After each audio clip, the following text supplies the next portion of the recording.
Hello, ladies and gentlemen, YouTube. This is Jazwon, JEZWON over at Addicted Gamer Channel. Um, this is just breaking. I had just caught. I was like the first. I was like one of the first ones to know because I believe it was Kotaku who first broke um, the story. But yesterday, sometime, Iwata died due to what I believe is a bile duct growth. I have the link to the description to Kotaku's article.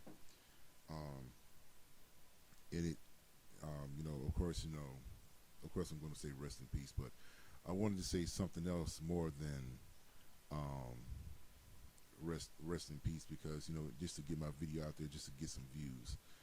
Um, One of the things, well, actually, I have quite a few questions now because I didn't know that his health was this bad to the point that he was pretty much on death's door. So it's him being absent from E3 for the past couple of years, and even some of the troubles that Nintendo is having right now, and especially understand a little of Japanese culture, you can sort of get it now. You can understand why this is a tough time for Nintendo. It just seems like Nintendo is just constantly dropping the ball. But the fact of the matter is that probably the most integral piece to Nintendo's well-being was going through a tough time. So therefore, Nintendo itself was going through a tough time. So, and I don't know. I don't want to sound like, I guess, an ass. I, or maybe I don't know. This is the video, but I'm going to bring it up anyway.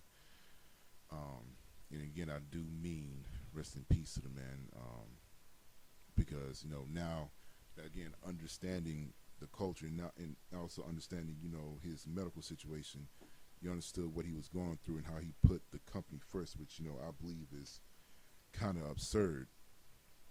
But anyway, you got to honor the man for what he try to do for his company and for the gaming industry. The question that is obviously going to be brought up is, what about the future? I tried to do some quick research, and I really couldn't find who would be his successor. I'm kind of looking up some things now, so maybe I can tell you something as I go along. Let's see. And I can't see anything. Probably some news will come up later on in the week. Let's see. Right now, and again, if I see anything, there's something called the Tanuki.com. I may have link in the description just in case it tells you something about the successor. The reason why.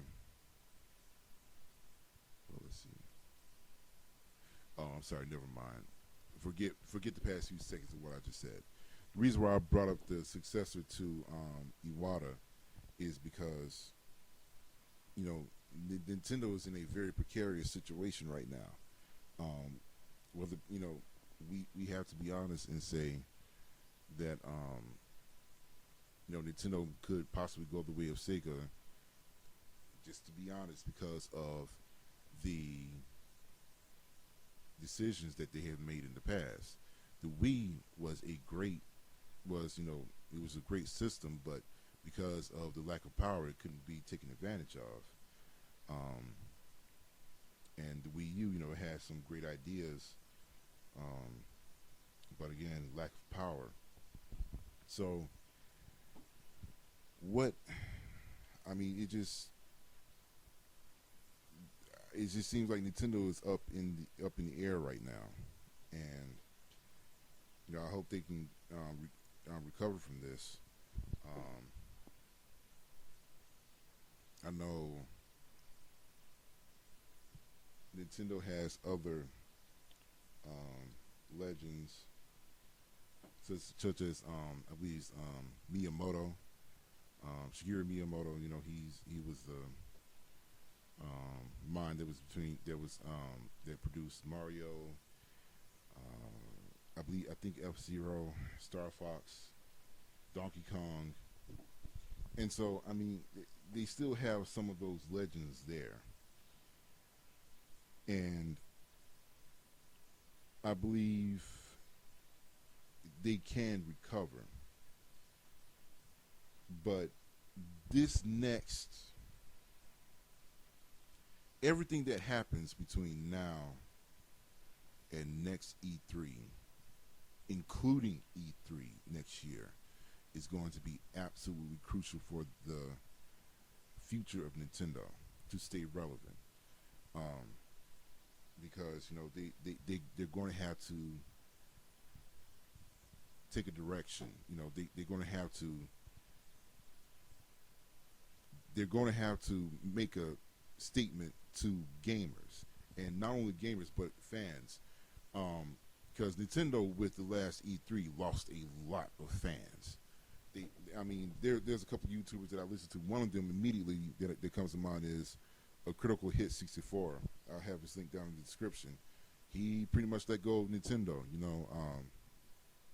He and I'll be honest with you, I can't blame him. I'm still a fan. I will continue to be a fan, even Nintendo will to go under, but it'd be a sad thing. And I keep mentioning Nintendo's future because again, I'm a fan and I want them to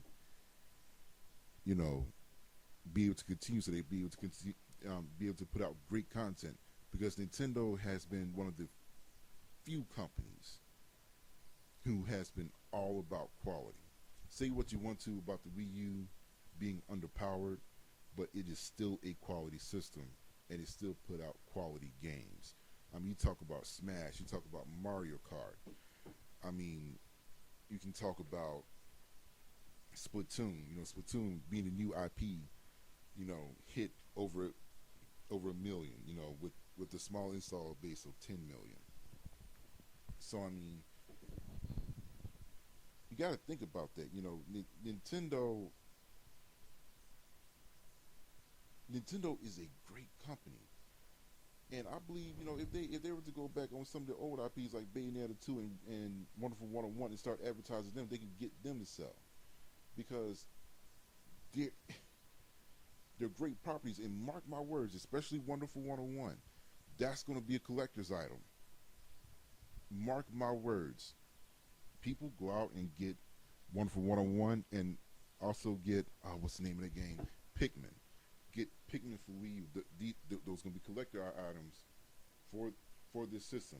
Buy them unopened. Take my word for it. But it's just part of me. I just wanted to make this video just out of just to wish the man Godspeed, and again, just to rest in peace, and also out of concern for Nintendo's future. What direction will they go? This is going to be a crucial time for Nintendo. Please rate, subscribe, and especially comment, because I love discussion. And again, this is Jazwon, JAZWON.